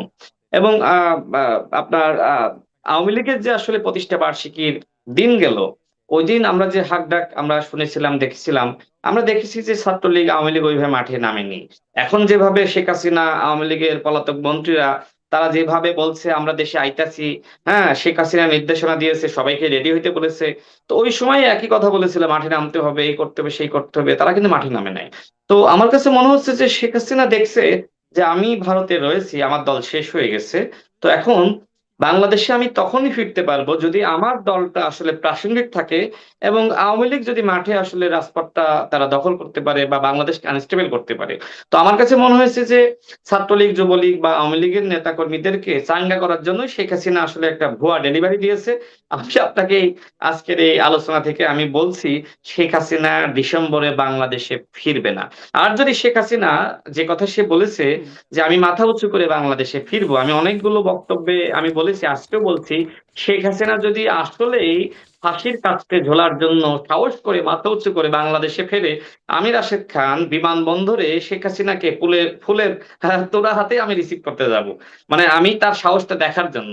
যদি এই সাহসী নারী, যিনি আসলে পলায়নের মধ্য দিয়ে এক ধরনের কাপুরুষের পরিচয় দিয়েছেন, তারা আসলে কতটুকু ভারতে গিয়ে সাহস বা তিনি সুপুরুষ হয়েছেন সেটা দেখার জন্য অন্তত ফুলের তোড়া হাতে হলেও আমি মনে করি শেখ হাসিনাকে রিসিভ করার জন্য বিমানবন্দরে যাওয়া উচিত। আসলে কি বর্তমান আপনি বলছেন যে ফুলের তোড়া নিয়ে যাবেন।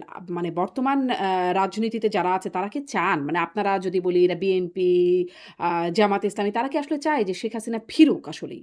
এটা কি চান আপনারা? দেখেন, শেখ হাসিনা ফিরুক বলতে রাজনীতিতে ফিরুক না এই মানে সুযোগ তো দেশে নাই। ফিরুক, দেশে ফিরুক বিচারের এটা কি আপনারা চান? কারণ আ তিনি তো বলছেন আমি বলছি, আত্মসমর্পণ করবেন দেশে ফিরে। শেখ হাসিনা বিচারের মুখোমুখি হওয়ার জন্য ভারত তাকে হ্যান্ড ওভার করতে হবে।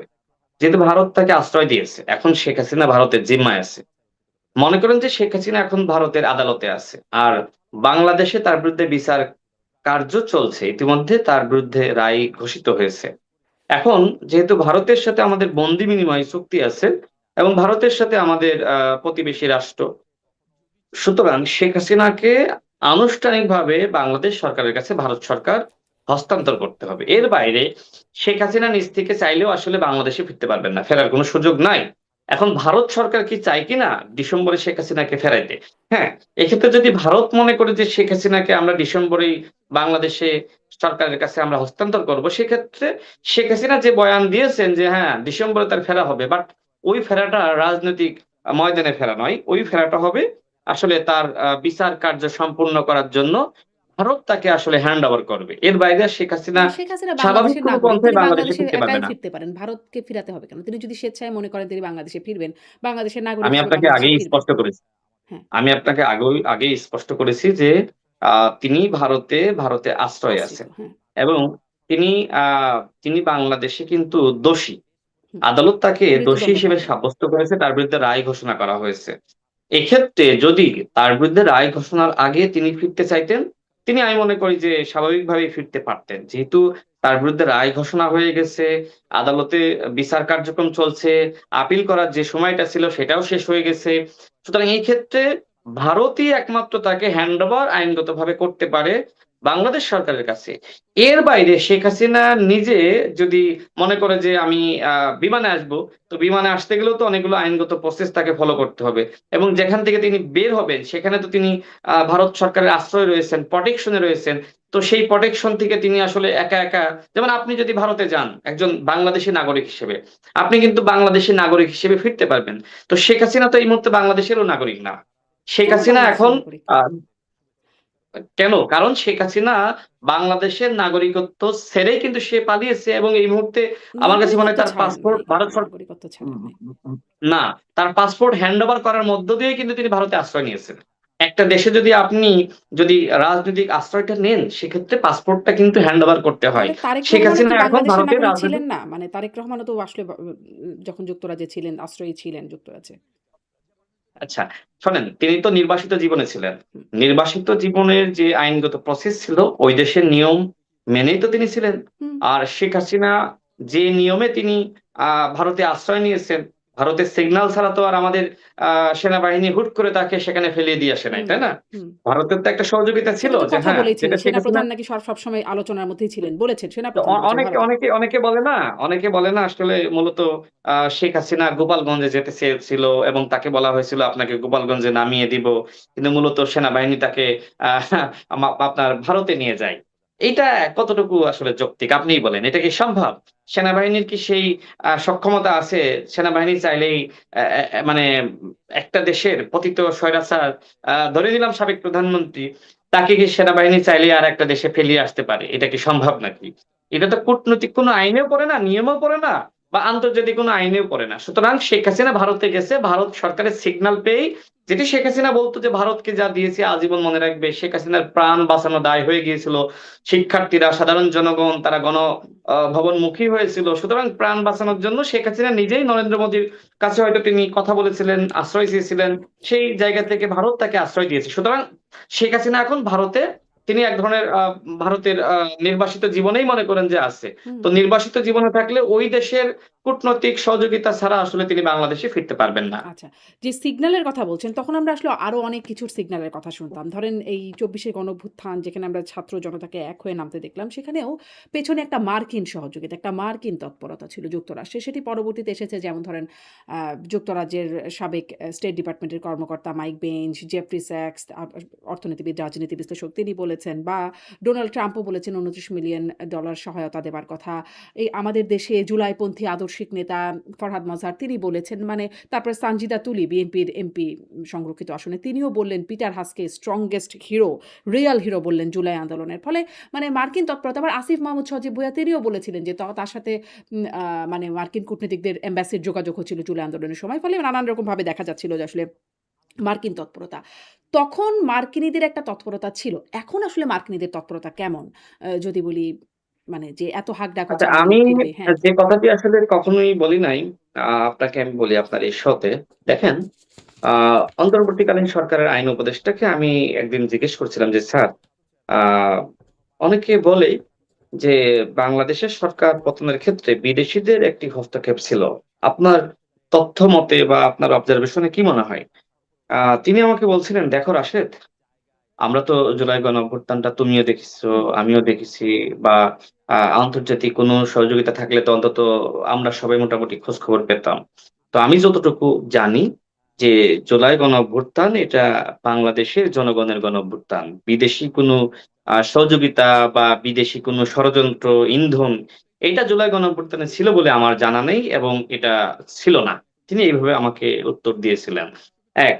দ্বিতীয়ত দেখেন, এক্ষেত্রে যেটি হয়েছিল, যে বিষয়টি আপনারও জানা, ১৯ জুলাই ১৯ জুলাই জাতিসংঘের যে এফিসি, মানে জাতিসংঘের কাছে বাংলাদেশ সরকার ভাড়া দেয় যেটা, যেটায় আসলে জাতিসংঘের লোগো লাগানো থাকে। হুম। সেই এপিসি ব্যবহার করে কিন্তু ছাত্র জনতার উপরে গুলি চালানো হয়েছিল। নিশ্চয়ই আপনার খেয়াল থাকবে। এবং ওই সময় কিন্তু আ মানে রয়টার্স থেকে শুরু করে ডয়েচে ভেলে, বিভিন্ন আন্তর্জাতিক বিবিসি, তারা কিন্তু সংবাদ পরিবেশন করেছিল। এরপরে আপনার ৩০ জুলাই ৩০ জুলাই যিনি জাতিসংঘের বাংলাদেশের আবাসিক সমন্বয়কারী হিসেবে, প্রধান হিসেবে ছিলেন, তিনি পতিত স্বৈরাচারের যিনি স্বরাষ্ট্রমন্ত্রী আসাদুজ্জামান খান কামালের সাথে সাক্ষাৎ করেছিলেন। মনে আছে আপনার? হুম, এবং এরপরে গণমাধ্যমে আসাদুজ্জামান খান কামাল বেশ বক্তব্য দিয়েছিলেন যে তারা আসলে এই হত্যা বন্ধ চায়, তদন্ত চায়, এবং নানান সেনসিটিভ বিষয়ে কিন্তু আসাদুজ্জামান খান কামাল নিজেই আসলে বলে দিয়েছিলেন। অর্থাৎ জাতিসংঘের যে আসলে এই বিষয়টি নিয়ে জুলাই গণঅভ্যুত্থানে কথা বলার যে একটি স্কোপ তৈরি হয়েছিল, সেটি হলো ১৯ জুলাই যেহেতু জাতিসংঘে যে এপিসি ভাড়া দেয়া হয়েছিল এবং সেটাই লোগো লাগানোই ছিল, সেটা ব্যবহার করে ছাত্র জনতার উপর গুলি চালাইলো। তো তো সেই সময় আসলে জাতিসংঘ জানতে চাইলো যে আপনারা এই জাতিসংঘের লোগো সম্বলিত এপিসি ব্যবহার করে কিভাবে আপনারা আসলে ছাত্র জনতার উপরে গুলি চালাচ্ছেন, এই একটা প্রশ্ন ছিল। আহ আর 30 জুলাই যে আসলে বৈঠকটা, যেটা জাতিসংঘ শুধুমাত্র বাংলাদেশের ক্ষেত্রে না, পৃথিবী যেখানে এই ধরনের অশান্তি, যুদ্ধ, বিপ্লব, গণঅভ্যুত্থান সংগঠিত হোক না কেন বা সংগঠিত হওয়ার সময় বলেন না কেন, সেই সময় কিন্তু জাতিসংঘ এই ধরনের প্রশ্ন উত্থাপিত করে থাকে। সেই প্রশ্নগুলোই করেছিল। তো আমার কাছে মনে হয় ওই সময় আওয়ামী লীগ অনেকটা ভয় পেয়ে যায় যে জাতিসংঘে এই বিষয়গুলো নিয়ে কথা বলছে, তাহলে কি আসলে জাতিসংঘর পরবর্তী পদক্ষেপ মিশন কি তারা বন্ধ করে দিতে পারে? তো এই ধরনের একটা আতঙ্ক আওয়ামী লীগের মধ্যে ছড়িয়ে পড়েছিল। তো এই না, আতঙ্কের কারণে আওয়ামী এটা তো লীগের ফ্যাক্টও ছিল। মানে সেনাপ্রধানকে তো বলাও হয়েছিল, জাতিসংঘ সে ভলকার তুর্কি বলেছিলেন যে আই ডোন্ট নো ওই সময় পর্যন্ত সেনাপ্রধানকে বলা হয়েছে আমি জানি না, না, পরবর্তীতে ভলকার বিভিন্ন তুর্ক গণমাধ্যমে বলেছিলেন। এসেছে। হ্যাঁ। হুম। গণঅভ্যুত্থানের পরে আমরা যেটা দেখেছি যে ভলকার তুর্ক নিজেই বলেছে যে আমরা ওই সময় মিশনের বিষয়টা আমরা হুম। বলেছিলাম। মানে তাহলে তো আপনার এইটা আসলে কনক্লুশনটা কি? কনক্লুশনটা যদি শুনতে চাই যে মানে আমার কনক্লুশনটা হলো মার্কিন তৎপরতার বিষয়ে আমার আপনি বলছেন কি? কনক্লুশনটা হলো আমার কনক্লুশনটা হলো জাতিসংঘ তারা যেহেতু জাতিসংঘ রিলেটেড একটি বিষয়, সেই বিষয় নিয়ে আসলে কথা বলেছে। জাতিসংঘ তার বাংলাদেশে আন্দোলন করে দেয়নি, না। তাই না? হুম। আহ বাংলাদেশে আন্দোলন করেছে ছাত্র জনতা। সর্বশেষ এই আন্দোলনে সেনাবাহিনীর ব্যাপক একটি ভূমিকা ছিল। নিশ্চয়ই আপনার খেয়াল থাকবে যে 2 আগস্ট সেনাবাহিনীর পক্ষ থেকে একটা প্রজ্ঞাপন জারি করা হয়েছিল, 3 আগস্ট আমরা মিটিং করব, এবং সেখানে সেনাবাহিনীর সিনিয়র কর্মকর্তা ছিল। সেই মিটিং এর যে সিদ্ধান্ত ছিল, কনক্লুশন, যে সেনাবাহিনী ছাত্র জনতার উপরে গুলি চালাবো না। এই 3 আগস্ট এই সেনাবাহিনীর এই কনক্লুশন লাইনের মধ্য দিয়ে মূলত শেখ হাসিনার পতনটা নিশ্চিত হয়ে যায়। এবং ওই দিন থেকে মূলত যারা আওয়ামী লীগের মন্ত্রী, এমপি, শেখ পরিবারের যারা ছিল, সবাই মোটামুটি পালানো শুরু করে, এবং পালিয়ে মোটামুটি শেখ পরিবারের প্রত্যেকে কিন্তু ওই 3 আগস্ট সেনাবাহিনী যে সময় বলল যে ছাত্র জনতার বুকে সেনাবাহিনী গুলি চালাবে না, না, হ্যাঁ, কিন্তু মার্কিন সেদিন তৎপরতার থেকে বিষয়ে কি মোটামুটি মানে নিশ্চিত আপনার হয়ে গেল যে হাসিনার পতন। জি। নিশ্চিত, তখন থেকে নিশ্চিত বুঝলাম। কিন্তু মার্কিন তৎপরতার বিষয়ে আপনি আসিফ নজরুলের কথা বলছিলেন। কিন্তু না, আরো মার্কিন যে তো আমি অনেকগুলো, কিন্তু আপনাকে অনেকগুলো বলেছি। ভার্সন পাওয়া যায়, নাকি আসলে আপনারা মানে আমি জানি না, আপনার কাছ থেকে শুধুই মাত্র জানবার উদ্দেশ্যে প্রশ্নটা করা যে আপনারা আসলে তাদের কাছে গুরুত্বপূর্ণ হয়ে উঠলেন না বলে তারা আপনাদের সাথে যোগাযোগ করল না। আসিফ মাহমুদরা গুরুত্বপূর্ণ হয়ে উঠলেন বলে ডিপ স্টেট আকারে একাধিকবার তাদের সাথে যোগাযোগ হলো। এমনকি পরবর্তীতে ৫ আচ্ছা, বছর আমি ক্ষমতায় আপনাকে রাখার বলি, ব্যাপারেও আসিফ যোগাযোগ হলো। মাহমুদের যে আসিফ মাহমুদের আসিফ মাহমুদ, নাহিদ ইসলাম, আক্তার হোসেনদের যে আসলে মানে আন্তর্জাতিক মহল বলতে তো সাধারণত সব থেকে গুরুত্ব পায় জাতিসংঘ। জাতিসংঘের সাথে তাদের যে যোগাযোগ, সেটা আমার মাধ্যমেই হয়েছিল। তো আমার মাধ্যমে যদি যোগাযোগটা গণঅভ্যুত্থান চলাকালীন সময়ে, মানে আন্দোলন চলাকালীন সময়ে হয়ে থাকে, তার মানে আমাদের সাথে তো আন্তর্জাতিক কমিউনিটির যোগাযোগ ছিল। মানে যেহেতু 18 সালের কোটা সংস্কার আন্দোলন, পরবর্তীতে বাংলাদেশে যতগুলো ছাত্র আন্দোলন হয়েছে, হুম। নুরুল হক নূর, আমি, আমাদের নেতৃত্বেই তো আন্দোলনগুলো হয়েছে, যে কারণে আন্তর্জাতিক জাতিসংঘের কমিউনিটির সাথে সাথে আপনার আমাদেরও যোগাযোগটা যোগাযোগ ছিল। কিভাবে? আমি রাশিদ খান বাংলাদেশের একটি সর্ববৃহৎ আন্দোলনের নেতৃত্ব দিয়েছি, জাতিসংঘের বিভিন্ন অনুষ্ঠানে দাওয়াত পেয়েছি, আমি গিয়েছি, সুতরাং আমার যোগাযোগ হবে না? আচ্ছা। আর জাতিসংঘ তাদের বিভিন্ন অনুষ্ঠানে আমাকে দাওয়াত করেছে, গিয়েছি, এটা তো হুম, প্রকাশ্যে। হুম, জি। এই ছবিগুলো সামাজিক যোগাযোগ মাধ্যমে এসেছে, গণমাধ্যমে এসেছে। শুধুমাত্র জাতিসংঘ না, বাংলাদেশের বিভিন্ন হুম, হুম, আপনার এম্বাসি, সেখানেও আমরা দাওয়াত পেয়েছি। এটা তো ওপেন সিক্রেট, আমরা তার কোনো গোপনে হুম। রাজনীতি করতাম না, বা আমরা কোনো গুপ্ত সংগঠন ছিলাম না, গুপ্ত নেতাও ছিলাম না। আমরা যা করেছি প্রকাশ্যে করেছি। শেখ হাসিনাকে তো 18 সালে সর্বপ্রথম তো আমি শেখ হাসিনাকে কটূক্তির মামলায় জেলে যাই। যারা এই বাংলাদেশের যতগুলো ছাত্রনেতা আপনি দেখছেন, সাবেক বর্তমান ছাত্রনেতা, আমি তো ওই সময় শেখ হাসিনাকে কটূক্তি করার মামলায় আমাকে জেলে নেওয়া হয়েছিল। আমি টানা 15 দিন রিমান্ডের নির্যাতনের শিকার হয়েছি। ওই সময় তো আমি বলেছিলাম যে এটা কি তার বাপের রাষ্ট্র? নিশ্চয়ই আপনার খেয়াল থাকবে, এই মামলায় তো আমি অ্যারেস্ট হয়েছিলাম। হুম, সুতরাং আমার সাথে তো অনেকের যোগাযোগ সম্পর্ক, শুধুমাত্র জাতিসংঘ না, বাংলাদেশে যারা আসলে পলিটিক্যাল স্টেক হোল্ডার বলেন, তাদের সাথে তো আমার যোগাযোগ সম্পর্ক ছিল একদম টপ লেভেল, হুম। প্রত্যেকটা পলিটিক্যাল পার্টি থেকে শুরু করে। কারণ বাংলাদেশে আমরা তাহলে রাজনীতি করছি আপনিও কি আমরা। এই ডিপ স্টেটের মানে দেখা পেয়েছিলেন? যারা আসলে আসিফ না, মাহমুদ বা শোনেন, নাসিরউদ্দিনরা পেয়েছিলেন? বাংলাদেশে আসলে ডিপ স্টেট বলতে আসলে কাদেরকে বোঝানো হয়? প্রথমত এনএসআই, ডিজিএফআই, এসবি, সেনাবাহিনী, হ্যাঁ, গোয়েন্দা সংস্থা, এদেরকেই তো সাধারণত বোঝানো হয়, তাই না? আমলাদের একটি হুম, অংশ। এবং এর বাইরে দেখবেন যে একটা প্লেয়ার থাকে, মানে একটা গ্রুপ অফ পিপল থাকে, যারা আসলে এই ডিপ স্টেটের সাথে সম্পর্ক রাখে নানান ভাবে। যেমন 11 সময় কিছু লোকজন ছিল, যাদেরকে আপনি দেখবেন যে পরবর্তীতে উপদেষ্টা হয়েছে, যেমন ব্রিগেডিয়ার হুম, সাখাওয়াত হোসেন সাহেব। হুম, এরপরে আপনার তহিদ ইসলাম, আপনার যিনি আপনার পররাষ্ট্র উপদেষ্টা ছিলেন, তহিদ হোসেন বা তহিদ ইসলাম, হুম। ওনার নামটা তৌহিদ হোসেন। ইসলাম হুম, বা হোসেন। হুম। হোসেন। জি। তো ওনারাও তো আসলে ওই সরকারের লোকজন ছিল, তাই না? তো এরকম যারা ছিল আমাদের সাথে হয়তো তাদের যোগাযোগ ছিল না, কারো না কারোর সাথে যোগাযোগ ছিল। তো প্লাস এরকম বাংলাদেশের যারা নাগরিক মানে এরকম ডিপ স্টেট যাদেরকে আপনি বলেন তাদের সাথে নানানভাবে নানান প্রক্রিয়ায় যোগাযোগ ছিল। যেমন আপনার ২৪-এর যে ইলেকশনটা হলো সেই সময় একজন কর্নেল তিনি ডিজিএফআইতে ছিলেন পলিটিক্যাল শাখায়।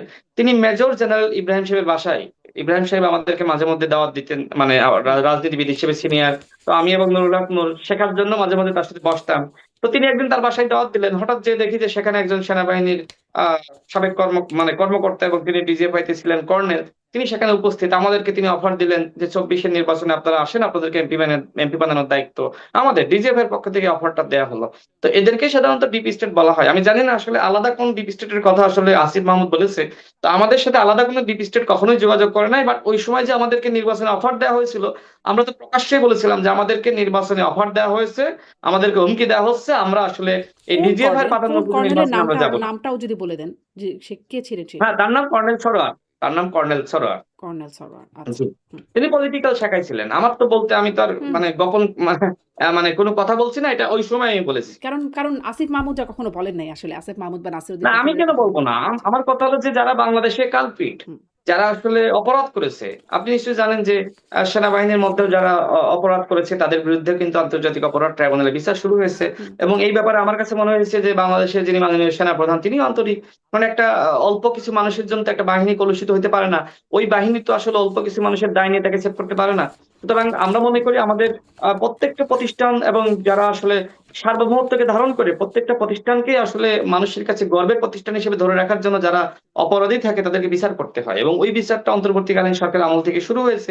এই ব্যাপারে সেনাবাহিনী যদি বাধা দিত তাহলে তো বিচারটা হতো না। সেনাবাহিনীও আন্তরিক, আমি তাদেরকে ধন্যবাদ জানাই। এবং অন্তর্বর্তীকালীন সরকারের সময় বলেন, গণ অভ্যুত্থানের পরে বলেন, এখনো পর্যন্ত বলেন, সেনাবাহিনীকে নিয়ে অনেক চক্রান্ত হয়েছে, ষড়যন্ত্র হয়েছে। আমি চ্যালেঞ্জ করে বলতে পারি যে ওই সময় সেনাবাহিনীর পাশে সবসময় কিন্তু নুরুল হক নূর এবং আমরা অন্তত দুজন সবসময় দাঁড়িয়েছি যে সেনাবাহিনী স্বাধীনতা সার্বভৌমত্বের প্রতীক। এই বাহিনীকে কলুষিত করার কোনো সুযোগ নাই। যারা এই বাহিনীর যারা মানে অপরাধ করেছে, সেই সংখ্যাটা ছোট হোক বড় হোক, তাদেরকে বিচারের মুখোমুখি করেন, কিন্তু তাদের জন্য পুরো বাহিনীকে আপনি কলুষিত করতে পারেন না। সেনাবাহিনীকে আপনি কখনোই আসলে জনগণের মুখোমুখি দাঁড় করাতে পারেন না। গণ অভ্যুত্থানে সেনাবাহিনীর ভূমিকা ছাড়াই যে গণ অভ্যুত্থান হয়ে গেছে এটা কেউ বিশ্বাস করবে বলে আমার কাছে মনে হয় না, এবং সেটি হয়নি, যেটা না, হাসনাত আব্দুল্লাহরা। কিন্তু ওই যে আমরা আপনি বলছিলেন মার্কিন ভূমিকা ছিল কিনা সেই বিষয়ে আপনি জেনে বলছিলেন যে আসলে আমি আমি কিন্তু আপনাকে স্পষ্ট হ্যাঁ, করেছি, আমি যেটা অন্তর্বর্তীকালীন সরকারের একজন উপদেষ্টার গুরুত্বপূর্ণ সাথে কথা উপদেষ্টা, বলেছেন। আইনি উপদেষ্টা, তার সাথে আমি কথা বলেছিলাম যে অনেকে তো এই ধরনের কথাবার্তা বলে। হ্যাঁ, তিনি আমাকে নিজে ক্লিয়ার করেছিলেন, না, গণ অভ্যুত্থান এদেশের জনগণের অভ্যুত্থান, মানে এই তিনি অভ্যুত্থানে আবার কোনো আরেকজন বিদেশি উপদেষ্টা যিনি তৎপরতা। নেতৃত্ব দিলেন আসিফ মাহমুদ, তারা আবার যোগাযোগের কথা বললেন। সানজিদা তুলি আবার রিয়াল হিরো বলে দিলেন পিটার হাসকে। না, মানে এই আসলে কথাগুলো তো শোনেন, আছে। ব্যক্তি আবার পর্যায়ে ধরেন আমি তো সেই সময় গণ অভ্যুত্থানের পরে দেখা যাচ্ছে যে খুব মার্কিনপন্থী বিষয় আসয়। মার্কিন বাণিজ্য চুক্তি একরকম রাগঢাক রেখে কেউ কোনো কথা বলে না সেই বিষয়ে। এখন সংসদ ভবনের দক্ষিণ প্লাজায় হচ্ছে মার্কিন মানে যুক্তরাষ্ট্রের ২৫০তম স্বাধীনতা দিবস।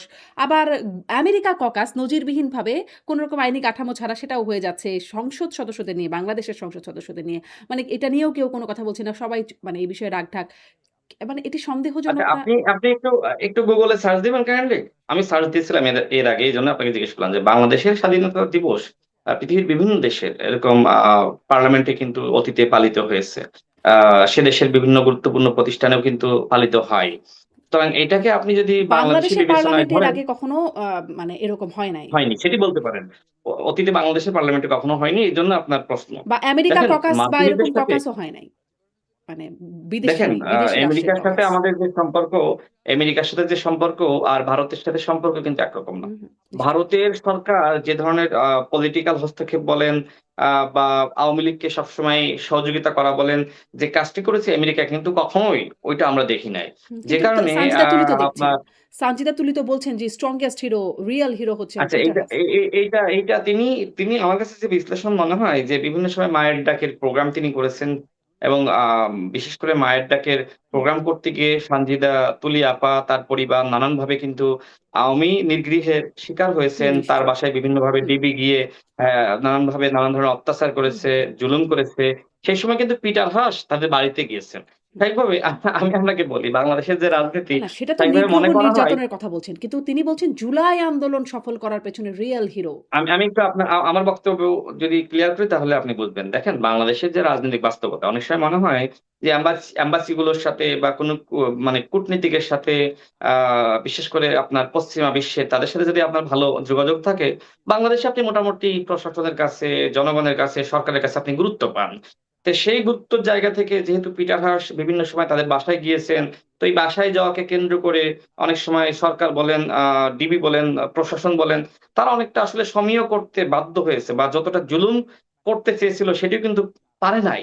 আ এবং একসময় দেখবেন যে পিটার হাস তিনি যে সময় সানজিদা ইসলাম তুলিদের বাসায় তিনি গিয়েছিলেন, ওই সময় কিন্তু অনেকটা আওয়ামী লীগের নেতৃবৃন্দ পিটার হাসকেও এক ধরনের মানে আক্রমণ করার চেষ্টা করে তার গাড়িকে কেন্দ্র করে হুম, আটকানোর চেষ্টা কিন্তু করেছিল। হুম, হুম। তো এরপরে কিন্তু মানে আমেরিকা সরকারের বিবৃতি, এম্বাসি বিবৃতি যেটা কিন্তু আসলে আওয়ামী লীগ অনেকটা আসলে নত হয়েছিল পরবর্তীতে আর যাতে এ ধরনের ঘটনা না ঘটে। আমি আপনাকে ক্লিয়ার করেছি এটি আসলে এক ধরনের আ ধারণা যে বিদেশি কূটনীতিক বা কোনো এম্বাসির সাথে যদি আপনার ভালো সম্পর্ক থাকে তাহলে আপনি অনেকটা নিরাপত্তা বা সেফ পাবেন। আমার কাছে মনে হয় এক ধরনের আবেগের জায়গা থেকে তুলিয়া আপার এই বক্তব্য। আ জুলাই গণঅভ্যুত্থানের সময় তো আসলে তিনি বাংলাদেশের ইসরায়েলি অ্যাম্বাসেডর হিসেবেও গোয়েন্দা ছিলেন না। সংস্থাদের সাথে ছিলেন? যোগাযোগ রাখা কি আপনারা কোনো নিরাপত্তা বা বিশেষ কোনো সুবিধা পেয়েছিলেন? ইসরায়েলি গোয়েন্দাদের সাথে আমার কেন সম্পর্ক থাকবে? মানে যে মানে দেশের মানে আমি মোসাদের সাথে যোগাযোগের কথা বলছি। নুরুল হক নুরি। আমি আমি আপনাকে সেটিই তো বললাম যে হুম, মোসাদ তো বাংলাদেশের জন্য একটা নিষিদ্ধ। এক দ্বিতীয়ত আপনার পিটার হাস তিনি একজন প্রকাশ্য কূটনীতিক ছিলেন। হুম, এর বাইরে তো আপনার আমেরিকান এজেন্ট বা মানে যারা গোয়েন্দা সংস্থা তাদের সাথে তো আমার সম্পর্ক থাকবে না। আমি পলিটিক্স করি। আমার সাথে কূটনীতিকদের সম্পর্ক থাকা খুব স্বাভাবিক। শুধু আমি না অন্যান্যদের সাথে। তো স্বাভাবিক। এই ক্ষেত্রে ইসরায়েলি গোয়েন্দা সংস্থা বা মোসাদ দেখেন মোসাদের সাথে আর ইসরায়েলি গোয়েন্দা সংস্থার সাথে আওয়ামী লীগের সম্পর্ক ছিল। হুম, আওয়ামী লীগ তাদের কাছ থেকে পেগাসাস ডিভাইস কিনেছে, নজরদারি করার হুম, জন্য ডিভাইস কিনেছে। এটা হ্যাঁ, তো ওপেন। এর হ্যাঁ, বাইরে আ মানে যাদের হাতে আসলে হুম, বলা যায় যে আপনার আ ফিলিস্তিনি নাগরিকদের হত্যার রক্ত তাদের সাথে তো বাংলাদেশের জনগণেরই সম্পর্ক নাই। না কিন্তু এবং আমাদের তারপরেও সেই পাসপোর্টে তো উল্লেখ মোসাদের করা আছে। যিনি সুতরাং এজেন্ট তাদের মেহেদী সাথে সাফাদি তিনিও বলেছিলেন, ফিলিস্তিনি রাষ্ট্রদূত তিনিও এসে বলেছিলেন যে আ মানে ইসরায়েলি গোয়েন্দা সংস্থার সাথে নুরুল হক নূরের বৈঠক এবং একাধিকবার আচ্ছা বৈঠক আপনি হবে। আপনি যেটি বললেন, আপনি নিশ্চয়ই আপনার গণমাধ্যমের সংবাদগুলো দেখেছেন যে আ মেহেদী সাফাদির কথা বললেন। প্রথমত মেহেদী সাফাদি কোন ইহুদি না। তিনি ইসরায়েলি না। তিনি একজন ধ্রুব ধর্মের সম্ভবত আমি ধর্মের নামটা ভুলে গিয়েছি। এরকমই নামটা হবে। এই ধরনের মানুষ। আ তিনি দেখবেন যে বাংলাদেশের বিভিন্ন নাগরিকের সাথে তার বৈঠক হয়েছে, কথা হয়েছে, এরকম গণমাধ্যমে সংবাদ প্রকাশিত হয়েছে। এমনকি শেখ হাসিনার পুত্র সজীব ওয়াজেদ জয়ের সাথে তার বৈঠক হয়েছে, মিটিং হয়েছে। তিনি নিজেই বলেছেন। তার মানে আ যদি মেহেদী সাফাদি ইসরায়েলি গোয়েন্দা সংস্থার এজেন্ট হয়ে থাকে তাহলে কি? তাহলে শেখ হাসিনার পুত্রর সাথে এই মোসাদের এজেন্টের সম্পর্কটা কেন? হুম। তো তিনি বলছেন থাকতেই যে পারে। আপনি সজীব বলছিলেন যে ওয়াজেদ জয়ের পেগাসাস সাথে কিনেছে মানে ফলে তাদের সম্পর্ক থাকলেও আওয়ামী লীগ থাকতে পারে। এটা তো ইসরায়েলি পত্রিকায় এসেছে। হুম, ইসরায়েলি হ্যাঁ, পত্রিকায় এসেছে, বাংলাদেশী পত্রিকায় এসেছে। তো আমি একটু শেষ করি। তো সেই জায়গা থেকে সে দাবি করতেছে অমুকের সাথে তমুকের সাথে আমার যোগাযোগ হয়েছে। যাদের কথা বলতেছে তারা আবার বলতেছে না যোগাযোগ হয়নি। তাকে আমরা চিনতামই না। এখন আপনি কোনটা ধরে আসলে কাকে আপনি এজেন্ট বানিয়ে দিবেন? হুম, নুরুল হক নূর আ তিনি দেশের বাইরে গিয়েছিলেন এবং তিনি পরবর্তীতে আ এই বিষয়টি নিয়ে তিনি কথা গণঅভ্যুত্থানের বলেছেন। পরে একটি বক্তব্য আমি দেখেছি। তিনি বলছেন যে, "আমি দেশের বাইরে গিয়েছি। অনেকের সাথে অনেকে আমার সাথে সাক্ষাৎ করতে এসেছে, ছবি তুলেছে। আমি তো সবাইকে চিনি না।" স্বাভাবিক। আজকে আমি যদি আমেরিকায় যাই, হুম, আমেরিকান মনে করেন যে আ বা পিটার হাসের সাথে আমার যোগাযোগ সম্পর্ক তিনি আমাকে চিনেন। এখন পিটার হাসের সাথে ৫ জন ব্যক্তি আসলো, একসাথে ছবি নিলাম। এখন একজন ব্যক্তি মনে করেন সিআইএ এর এজেন্ট আমি জানি না। পরবর্তীতে কি আমাকে বলবেন যে সিআইএ এর এজেন্টের সাথে রাশেদ খানের বৈঠক? তো বিষয়টা আসলে ঠিক এইরকম। হুম, মানে বাংলাদেশে এই কালারটা দেয়া হয়েছে। যেমন আপনার আসলাম চৌধুরী। হুম, তাকে তো প্রায় ৮ বছর তাকে কারারুদ্ধ করা হলো যে আপনার ওই মেহেদী সাফাদির সাথে তার বৈঠক হয়েছিল। মোসাদের এজেন্টের সাথে সম্পর্ক। সেই মোসাদের কাছ থেকে কিন্তু আওয়ামী লীগ তারা কিন্তু এই যে গোয়েন্দা নজরদারির যে ডিভাইস কিনলো, সজীব ওয়াজেদ জয়ের বৈঠক হয়েছে বলে সে নিজেই দাবি করল। তাহলে কি বলবেন? হুম। যা কিছু তার বাংলাদেশে মানে কি হয়েছে তলে, তলে সবাই রাজনীতিবিদদের সহিত যোগাযোগ রাখছে? না, তলে সবাই যোগাযোগ রাখে বিষয়টা এরকম না। মূলত মেহেদী সাবাতি আমার কাছে মনে হয়েছে যে বাংলাদেশে যারা বিরোধী দলের রাজনীতি যারা করতো তাদের চরিত্র হনন করার জন্য অনেক সময় তাকে একটা এজেন্ট হিসেবে কোনো একটা সংস্থা তাকে ব্যবহার করেছে। তুমি অমকের নাম বলল। দেখেন বাংলাদেশে যদি 18 সাল থেকে 24 সাল পর্যন্ত মানে সবথেকে সাহসী ছাত্রনেতা শেখ হাসিনার বিরুদ্ধে লড়াকু সৈনিক, যার বক্তব্য শোনার জন্য সারা বাংলাদেশের মানুষ তাকিয়ে থাকতো, যে ঢাকা বিশ্ববিদ্যালয়ের সাবেক ভিপি বর্তমান ভিপি নুরুল হক নূর কি বলছে? সে নুরুল হক নূরের চরিত্র হনন করা তো আসলে আওয়ামী লীগের একটা কালচারে পরিণত হয়েছিল। আওয়ামী লীগের যেমন আপনার সিআরআই ছিল, এরপরে আপনার এই যে আরেকটা কি যেন ছিল, এরকম বিভিন্ন প্রতিষ্ঠান তারা তো নিয়মিত ভিডিও বানিয়ে মিডিয়াকে দিত নুরুল হক নূরের চরিত্র হনন করার জন্য। সুতরাং ওই আওয়ামী প্রপাগান্ডা তো জনগণ নেয়নি, জনগণ তো গ্রহণ করে নাই। হুম, জি। অনেক ধন্যবাদ। প্রোপাগান্ডা, আওয়ামী প্রোপাগান্ডা, এখনো নানান রকম প্রোপাগান্ডা চলছে। এই প্রোপাগান্ডার পরে আসলে কি হয়? জি, আপনি আপনি আপনি আমাকে নিয়ে একটা প্রশ্ন করেছেন, একটু উত্তর দিই যে নিশ্চয়ই। আপনার তো এখন রাজনৈতিক পরিচয় দেওয়া যাচ্ছে না। শোনেন, আমি আন্দোলন সংগ্রাম করে এসেছি এবং আমি কোটা সংস্কার আন্দোলনের নেতা ছিলাম। আমাকে মানুষ কোটা আন্দোলনের নেতা রাশেদ খান হিসেবেই মানুষ চিনে, আপনিও সেই নামেই শুরুতে আমাকে চিনেছেন। হুম, তো ওই সময় তো আমার পরিচয় দিতে কষ্ট হয়নি। হুম, হুম, তো তারপরে তো আমার সারা দেশে পরিচিতি বেড়েছে। আ সারা দেশে আমার বক্তব্য আরো বেশি প্রচার হয়েছে। হুম, পরবর্তীতে আমি জাতীয় পর্যায়ে রাজনীতি করেছি। একটি দলের সাধারণ সম্পাদক ছিলাম। ঝিনাইদহ ৪ আসনে বিএনপির নমিনেশন নিয়ে আমি নির্বাচন করেছি। গণঅভ্যুত্থানের সময় আমার গুরুত্বপূর্ণ ভূমিকা আছে। নিশ্চয়ই। সুতরাং আমাকে তো আসলে ব্যক্তি রাশেদ খান হিসেবে মানুষ চিনে। হুম। এরপরে আমি যেহেতু বিএনপিতে জয়েন করেছি, স্বাভাবিকভাবে আমি কোথায় আমাকে মূল্যায়ন করবে বা আমার পজিশনটা সামনে কি হবে সেটার জন্য তো আপনি একটু কি কোনো অপেক্ষা বিশেষ করতে কিছু হয়। আশা বিএনপি তো করছেন রাশেদ খান? মানে সামনে আমরা যতটুকু বিএনপি তো জানতে পারছি আমি ২০ আমি বলি। তারিখে সম্ভবত একটা মানে জরিপ শরীফদের সাথে একটা বৈঠক আছে। আপনি কি কোনো বিশেষ কিছু আশা করছেন? না, আমি তো যেহেতু সরাসরি বিএনপির সাথে আছি। সুতরাং জোট শরিকদের সাথে যে বৈঠক সেটার সাথে তো আমার সম্পর্ক থাকার সুযোগ নাই। আমি তো এখন সরাসরি বিএনপিতে আছি। বিএনপির আমি তো মানে হ্যাঁ, হ্যাঁ, তা প্রাথমিক ঠিক। সদস্য যে পদ হুম। সেটা তো আমি গ্রহণ করেছি। এখন বিএনপি আমাকে দলীয় পদ আ স্বাভাবিকভাবে কোথায় দিবে, সামনে কাউন্সিল আছে বা আমাকে কোথায় মূল্যায়ন করবে সে ব্যাপারেও তো বিএনপিকেও ভাবতে হবে। কারণ আমি আরেকটা দলে থেকে রাজনীতি করেছি। যদিও এটাও সত্য যে ২০২২ সাল থেকে বাংলাদেশের বর্তমান মাননীয় প্রধানমন্ত্রী জনাব তারেক রহমানের নেতৃত্বে যুগপৎ আন্দোলন, সেই সময় থেকে তার সাথে কাজ করা, এরপরে গণঅভ্যুত্থানের সময় কাজ করা। তো তার সাথে তো ব্যক্তিগত পর্যায়ে সম্পর্ক বলেন বা ওই সময় দলগত পর্যায়ে সম্পর্ক ছিল, এখনো সম্পর্কটা আছে। সুতরাং একটা মানুষ একটা দলে নতুন আসলে তাকে তো জাজ করা, তার বক্তব্য আসলে কোন লাইনে যাচ্ছে, বিএনপিকে ধারণ করতে ঠিকমতো পারবে কিনা, এটার জন্য তো সময় দিতে হয়। সুতরাং এখনই আমাকে বিএনপি কোনো মূল্যায়ন করল না। বিএনপি তো আমাকে মূল্যায়ন করে নমিনেশন দিয়েছিল। আমি ধানের শীষ প্রতীকে নির্বাচন করেছি। তো ধানের শীষ প্রতীকে নির্বাচন কতজন করতে পেরেছে? যারা হুম, করেছে ৩০০ জন যদি ধরেন, তার একজন তো আমি। অবশ্যই বাংলাদেশের মাননীয় প্রধানমন্ত্রী তিনি আমাকে মূল্যায়ন করেছেন, বিএনপি আমাকে মূল্যায়ন করেছেন। হুম। হ্যাঁ? সুতরাং পরিচয় দেওয়া যাচ্ছে না, কোন নামে পরিচয় দিব, না। এটা আমার জন্য না, না, আসলে পরিচয় যায় না দেওয়া আমার যাচ্ছে না সাথে। মানে আপনি আপনাকে কি পরিচয় করেন? আগে যেমন গণ অধিকার আমি পরিষদের আমি সাধারণ আমার সম্পাদক, তার আগে নামেই কোটা তো আমার আন্দোলনের বাপ নেতা। আমার নামটা রেখেছে। হ্যাঁ, আমার বাপ আমার নামটা রেখেছে। আমি বিশ্ববিদ্যালয়ে ছাত্র রাজনীতি করেছি। আন্দোলন সংগ্রামে নেতৃত্ব দিয়েছি। জি। সুতরাং আমি আন্দোলন সংগ্রামের একজন পরিচিত মুখ, নিশ্চয়ই, নিশ্চয়ই। কর্মী, নিশ্চয়ই, রাজনৈতিক নিশ্চয়ই কর্মী তাতে কোনো হিসেবেই সন্দেহ নাই। এখন আবার শেষ করি ১০ হুম, সেকেন্ডে শোনেন। আপনি নিশ্চয়ই খেয়াল করবেন আমাদের আইনমন্ত্রী, তিনি আমাদের ঝিনাইদহ জেলার গর্ব। তিনি সবসময় লেখালেখি করেন, রাজনৈতিক কর্মী। তো আমি রাশেদ খান বিএনপির একজন রাজনৈতিক কর্মী হিসেবে পরিচয় দিতে আমি আসলে গর্ববোধ করি। যেহেতু বিএনপির সাথে রাজনীতি করছি ২২ সাল থেকে, এবং নুরুল হক নূর কিন্তু বিএনপি সরকারে আছে। জাতীয়তাবাদের আদর্শ বিশ্বাস করে, ধারণ করে বলেই তো আছে, তাই না? তো বিএনপির যারা